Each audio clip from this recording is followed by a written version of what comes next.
কার লাশ? আমার বোনের লাশ।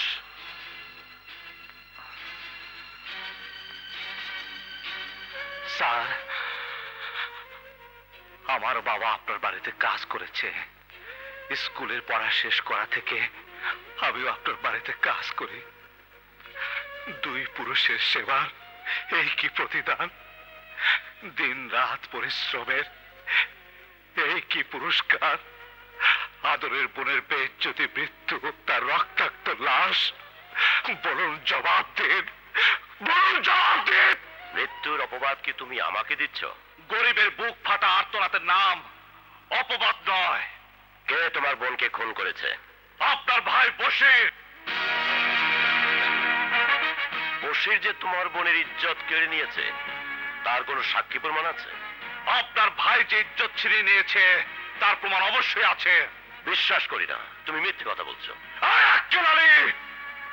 আপনারা বড় লোক, ধনী লোক, আপনার ইজ্জত নিয়ে ছিনিমিনি খেলতে পারেন, কিন্তু আমরা গরিব, নিজের বোনের ইজ্জত নিয়ে মিথ্যা কথা বলতে পারি না। দেখ, তুই কিন্তু বাড়াবাড়ি করছিস। চাকর হয়ে মালিককে অপমান করছিস। আক্কেল আলী, কিসের মালিক? কিসের মালিক? আরে মালিক তো আল্লাহ।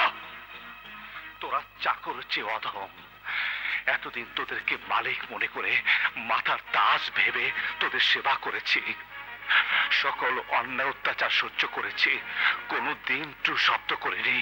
আর আজ তোরই মাতাল বদমাশ ছোট ভাই আমার নিষ্পাপ ছোট বোনের ইজ্জত কেড়ে নিয়েছে। আমি বিচার চাইতে এসেছি, আর তুই সাক্ষী প্রমাণ চাইছিস। আর তোরা বড় লোক, তোদের কোন অপরাধী অপরাধ নয়। আমরা গরিব, আমাদের ন্যায় তোদের কাছে অন্যায়। এতদিন কোন অন্যায়ের বিচার চাইনি, আজ আমার বোনের হত্যার বিচার চাই।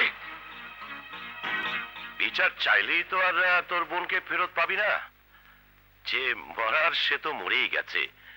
আর বশির যদি কোনো অন্যায় করে থাকে সেটা আমি দেখবো। বরং তুই একটা কাজ কর, এই নে 500 টাকা, তোর বোনের কাপড়ের কাপড় কিনে নিস। নে।